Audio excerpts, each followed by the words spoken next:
வணக்கம் மக்களே, நாம இந்த ஆரோக்கியமான பதிவில் வெந்தயத்தில் நிறைந்துள்ள மருத்துவமைகளை பற்றி நம்ம விளக்கமாக பார்க்க போகிறோம். தொடர்ந்து நம்ம உணவுகளில் வெந்தயத்தை நம்ம எடுத்துக்கொள்ளும் போது இயற்கையாகவே நம்மளுடைய உடல் சூடு குறைக்கப்பட்டு உடல் குளிர்ச்சியாக இருக்கும். ஏன்னா வெந்தயத்தினுடைய உயர்ந்த மருத்துவன்மை அதுதான், நம்மளுடைய உடல் சூட்டை அது குறைக்கும்.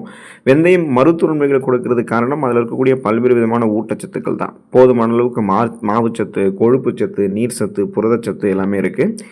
இது கூட சுண்ணாம்பு சத்து, சோடியம் சத்து, இரும்பு சத்து, பொட்டாசியம், தாது பொருட்களான ரிஃபோஃப்ளோவின், தயாமின், விட்டமின் ஊட்டச்சத்துக்களுமே அதிகமாக இருக்குது.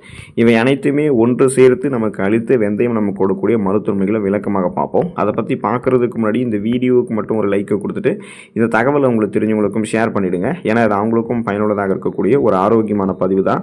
இது போன்ற அப்டேட்ஸ்களை நீங்கள் தொடர்ந்து பார்க்குறதுக்கு நம்மளுடைய ஹெல்த் நியூஸ் தமிழ் சேனலை மறக்காமல் சப்ஸ்கிரைப் பண்ணி வச்சுக்கோங்க. பக்கத்தில் இருக்கக்கூடிய பெல் பட்டனையும் கிளிக் பண்ணி ஆல் அப்படின்ற ஆப்ஷனையும் செட் பண்ணி வச்சுக்கிட்டீங்க அப்படின்னா நாங்கள் போடக்கூடிய எல்லா அப்டேட்ஸும் உங்களுக்கு நோட்டிஃபிகேஷன் அடிக்கடி சேரும். சரி வாங்க மக்களே, இப்போ வீடியோக்குள்ளே போயிடலாம்.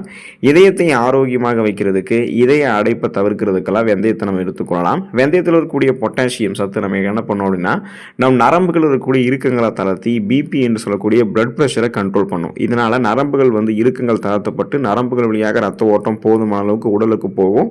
இதனால் இதயத்திற்கும் போதுமான அளவுக்கு ரத்த ஓட்டம் நரம்புகள் வழியாக எந்த விதமான தடுப்பும் இல்லாமல் நமக்கு போக ஆரம்பிக்கும். இதனால் பார்த்தீங்கன்னா உங்களுடைய பிபியும் கண்ட்ரோல் பண்ணிக்கலாம், ரத்த கொதிப்பையும் கண்ட்ரோல் பண்ணிக்கலாம். குறிப்பாக பார்த்தீங்கன்னா இதய துடிப்பு உங்களுக்கு ஆரோக்கியமாக இருக்கும். ஸோ வெந்தயத்தில் இருக்கக்கூடிய நார் சத்து நம்மளுடைய ரத்த நாளங்களில் படிந்திருக்கக்கூடிய கெட்ட கொழுப்புகளை அகற்றிடும். ஸோ தேவையில்லாமல் இதயத்துக்கு தீங்கு விளைவிக்கக்கூடிய கெட்ட கொலஸ்ட்ரால்கள் எல்லாமே நம்ம வெந்தயத்தை எடுத்துக்கொள்ளும் போது வளமான அளவில் வெந்தயத்தில் இருக்கக்கூடிய நார் சத்தின் மூலமாக அந்த கொலஸ்ட்ரால்களை நீக்கிக்கலாம்.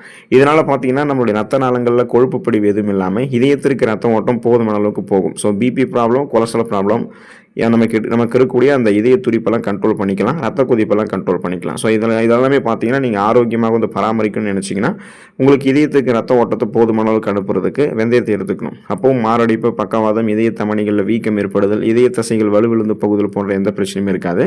இதுக்கு நீங்கள் வெந்தயத்தை சீமை புளி, அத்திப்பழம், திராட்சை இதை அனைத்துமே ஒரே அளவாக எடுத்துக்கொண்டு நீரோட தேன் கலந்து சாப்பிடும்போது இதய வலி, மூச்சடைப்பு இதெல்லாமே உங்களுக்கு நீங்கி போயிடும். இதயம் ஆரோக்கியமாக இருக்குன்னா வெந்தயத்தை நீங்கள் தொடர்ந்து எடுத்துக்கொள்ளலாம். சர்க்கரை நோய் கட்டுப்படுத்தப்படுவதற்கு வெந்தயத்தை நீங்கள் எடுத்துக்கொள்ளலாம். வெந்தயத்தில் கரையக்கூடிய ஃபைபர் என்று சொல்லக்கூடிய நார் சத்து இருக்கிறதால ரத்தத்தில் இருக்கக்கூடிய சர்க்கரையினுடைய அளவு வெந்தயத்தை நீங்கள் எடுத்துக்கொள்ளும் போது குறையும். அமினோ அமில சத்து வெந்தயத்தில் இருக்கிறதால இன்சுலினுடைய சுரப்பியை நம்ம உடலில் சீராக வைக்கக்கூடியது வெந்தயம். இரவு நேரங்களில் வெந்தயத்தை நீங்கள் தண்ணீரில் ஊற வைத்து விடிந்ததும் தண்ணீருடன் சேர்த்த வெந்தயத்தை நீங்கள் குடித்து வந்தீங்க அப்படின்னா ரத்தத்தில் இருக்கக்கூடிய சர்க்கரையின் அளவு உங்களுக்கு கண்ட்ரோல் ஆக ஆரம்பிக்கும்.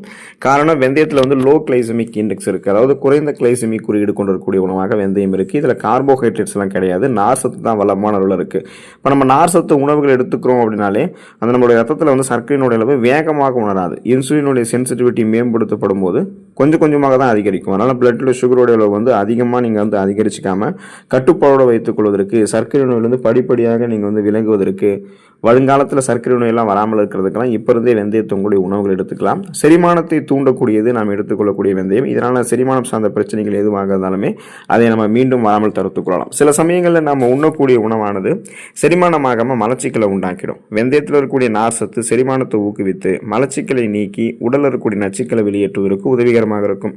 அது மட்டும் இல்லாமல் வெந்தயம் நம்முடைய உடலுக்கு குளிர்ச்சியை கொடுக்குது. சிறுநீரகத்தை சீராக பார்த்தீங்கன்னா நமக்கு ஆரோக்கியமாக வைக்குது. ஸோ சிறுநீர் வழியாக கழிவுகள் வெளியேறுவதற்கும் ஹெல்ப் பண்ணுது. நம்முடைய உடலை வறட்சியிலிருந்து பாதுகாக்குது. இதுக்கு நம்ம நன்றாக பசிக்கக்கூடிய தன்மையை பெறணும் அப்படின்னா, நரம்புகளை பலப்படுத்திக் கொள்ளணும் அப்படின்னா தொடர்ந்து என்ன பண்ணணும், செரிமானத்தை தூண்டுவதற்கு வெந்தயத்தை எடுத்துக்கணும்.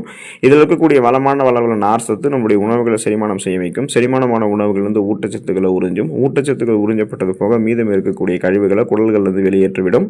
நமக்கு எந்த விதமான செரிமானம் சார்ந்த பிரச்சனைகள் கூட நமக்கு எதுவுமே இருக்காது. வயிற்று கடுப்பு, சீதபேதி இது மாதிரி எதுவுமே நமக்கு இருக்காதுங்க. காய்ச்சலை குறைப்பதற்கு தொடர்ந்து நீங்க வெந்தயத்தை உங்களுடைய உணவுகளை எடுத்துக்கொள்ளலாம். வெந்தயத்தூள் ஒரு தேக்கரண்டி, எலுமிச்சை சாறு மற்றும் தேன் இதைகளை நீங்க நன்றாக கலந்து குடிக்கணும். நீரில் நல்லாக இதை கலந்து குடிக்கும் போது காய்ச்சல் உங்களுக்கு குறையும். ஸோ வெந்தயத்தூள் ஒரு தேக்கரண்டி, எலுமிச்சை சாறு மற்றும் தேன் இதெல்லாம் நீங்கள் நீரில் கலந்து குடிக்கும் போது காய்ச்சல் குறையும். உடல் இழந்த ஆற்றல் மீண்டும் பெறலாம். அதாவது காய்ச்சலால் உங்களுடைய உடல் ஒரு சில பேலன்ஸ் பேலன்ஸ் வந்து இழந்து தடுமாறும், படுத்த படுக்கையாக இருப்பீங்க. ஸோ இது எல்லாமே நீங்கள் இந்த ஆற்றலை மீண்டும் வந்து பெற்றுக்கொள்ளலாம். காய்ச்சலையும் சரி பண்ணிக்கலாம். வெந்தயத்தில் இருக்கக்கூடிய பசைத்தன்மையானது இருமலையுமே உங்களுக்கு வந்து குறைக்கிறதுக்கு ஹெல்ப் பண்ணுங்க. ஸோ ஹைலி ஃபீவராக இருக்கும்போது நீங்கள் வெந்தயத்தை உங்களுடைய உணவுகளை சமைத்து எடுத்துக்கொண்டாலுமே அது காய்ச்சலை குறைச்சி அந்த ஃபீவர்லேருந்து உங்களை விடுபட வச்சு உங்களுடைய உடலை ஆரோக்கியமாக வைக்கும்.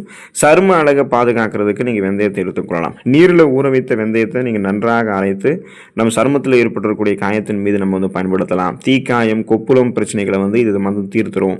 நீங்கள் நீண்ட நாட்களாக உங்களுக்கு மறையாமல் இருக்கக்கூடிய தழும்புகள் கூட மறைய வைக்கிறதுக்கு வெந்தயத்தை இந்த மாதிரி நீங்கள் வந்து பயன்படுத்தலாங்க. இதனால் சரும அழகு உங்களுக்கு ஆரோக்கியமாக இருக்கும். முகப்பொரு கூட உங்களுக்கு வந்து இருக்காது. இப்போ வெந்தயத்தை வந்து நீங்கள் ஊற வைத்து தயிரோட சேர்த்து பேஸ்ட் போல் அரைத்து நீங்கள் உங்களுக்கு வந்து ஃபேஸ் பேக் மாதிரி பயன்படுத்தலாம். அந்த மாதிரி நீங்கள் முகத்தில் தடவும் போது முகத்தில் இருக்கக்கூடிய டெட் செல்ஸ், அந்த இறந்த செல்கள், கழிவுகள்லாம் உங்களுக்கு அகற்றப்படும் போது முகத்தில் இருக்கக்கூடிய கரும்புள்ளிகள், பிளாக் பிம்பிள்ஸு, பிளாக் சர்க்கிள்ஸு, பருக்கள், முகப்பருக்கள், சுருக்கங்கள் இது மாதிரி உங்களுக்கு எதுவுமே வந்து இருக்காதுங்க. உங்களுடைய சருமம் வந்து புத்தம் புதிய ஒரு அழகான ஒரு சருமமாக இருக்கும். சாஃப்ட் அண்ட் ஷைனிங் ஃபேஸ், மின்னக்கூடிய பளபளப்பான மிருதுவான சருமத்தை நீங்கள் பெறுவீங்க.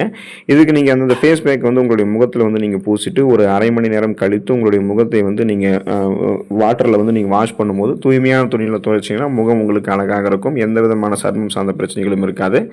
தலைமுடி தொடர்பான பிரச்சனைகள்லேருந்து நீங்கள் தீர்வு பெறுவதற்கு வெந்தயத்தை வந்து எடுத்துக்கொள்ளலாம். வெந்தயத்தை வந்து நீங்கள் பேஸ்ட் போல் அரைச்சி தலையில் நன்றாக மசாஜ் செஞ்சு குளித்து வரும்போது தலைமுடி வலுவழுப்பாகவும் கருமையாகவும் உங்களுக்கு வந்து மாறும். அடர்த்தியாக வளரக்கூடிய கருகருவென்று வளரக்கூடிய கூந்தல் அமைப்பு உங்களுக்கு வந்து கிடைக்குங்க. தேங்காய் எண்ணெயில் வெந்தயத்தை சேர்த்து ஊற வைத்து மறுநாள் காலையில் நீங்கள் வெந்தயத்தோடு சேர்த்து தேங்காய் எண்ணெயை தலையில் மசாஜ் செஞ்சு வந்தீங்க அப்படின்னா முடி உதிர்வு வந்து உங்களுக்கு குறைய ஆரம்பிக்குங்க.